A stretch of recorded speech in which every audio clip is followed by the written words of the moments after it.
नमस्कार, मैं हूं आपके साथ आयुषी गुप्ता। महाराणा प्रताप मेवाड़ के 13वें राणा और भारत के सबसे सम्मानित राजपूत शासकों में से एक थे। उनका जन्म अंग्रेजी कैलेंडर के अनुसार 9 मई 1540 को मेवाड़ मारवाड़ की सीमा पर स्थित राजस्थान के कुंभलगढ़ दुर्ग में महाराणा उदय सिंह द्वितीय के घर हुआ था। लेकिन हिंदू कैलेंडर के अनुसार महाराणा प्रताप का जन्म विक्रम संवत 1597 में ज्येष्ठ माह में शुक्ल पक्ष की तृतीया तिथि को माना जाता है। इसके अनुसार इस वर्ष 17 जून को महाराणा की 489वीं जयंती के साथ ही हल्दी घाटी युद्ध की 450वीं वर्षगांठ भी मनाई जा रही है। भारतीय इतिहास में कुछ युद्ध ऐसे हैं जिनका महत्व केवल उनकी सैन्य सफलता या असफलता से नहीं, बल्कि उनके द्वारा स्थापित आदर्शों और मूल्यों से निर्धारित होता है। 18 जून 1576 को मेवाड़ की धरती पर लड़ा गया हल्दी घाटी का युद्ध ऐसा ही एक ऐतिहासिक संघर्ष था। कई इतिहासकार इस युद्ध को अनिर्णायक बताते हैं क्योंकि युद्ध के बाद कोई स्पष्ट राजनीतिक या सैन्य परिणाम सामने नहीं आया।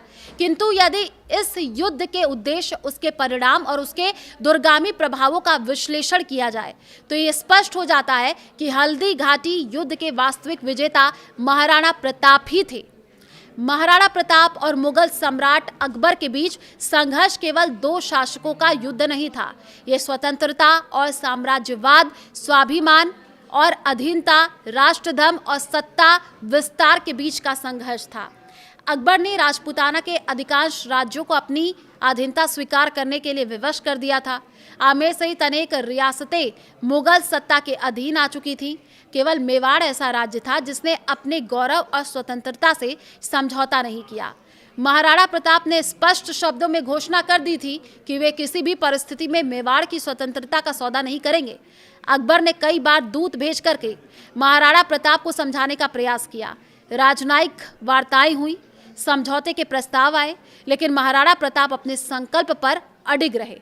अंततः अकबर ने सैन्य शक्ति के माध्यम से मेवाड़ को झुकाने का निर्णय लिया और इसी का परिणाम था 18 जून 1576 को हुआ हल्दी घाटी का युद्ध। इस युद्ध में हल्दी घाटी के संकरी घाटी में महाराणा प्रताप की सेना और मुगल सेना आमने सामने हुई। मुगल सेना का नेतृत्व आमेर के राजा मानसिंह कर रहे थे।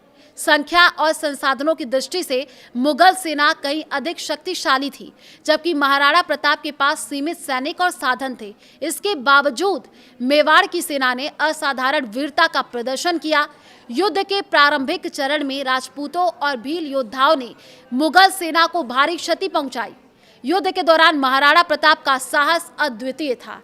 अपने प्रिय नीले सफेद अश्वचेतक घोड़े पर सवार होकर के उन्होंने सीधे शत्रु सेना के केंद्र पर हाथी पर सवार होकर मुगल सेनापति मानसिंह पर आक्रमण किया। चेतक का वो प्रसिद्ध पराक्रम जिसमें उसने हाथी पर छलांग लगा करके अपने स्वामी को आक्रमण का अवसर प्रदान किया, आज भी भारतीय वीरता का प्रतीक माना जाता है।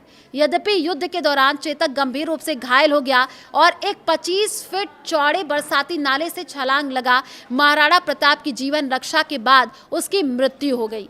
लेकिन उसने प्रताप का पीछा कर रहे मुगल सैनिकों से अपनी स्वामी का जीवन बचाकर निष्ठा और समर्पण का अनुपम उदाहरण प्रस्तुत किया।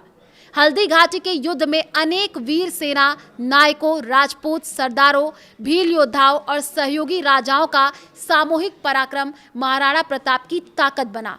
विशेष रूप उनके प्रिय चेतक घोड़े एवं झाला मानसिंह का बलिदान, भामाशाह का त्याग, हकीम खान सुर की वीरता, राणा पूंजा भील का समर्पण भारतीय इतिहास में पराक्रम, स्वाभिभक्ति, त्याग, बलिदान और राष्ट्रनिष्ठा के अमर उदाहरण है।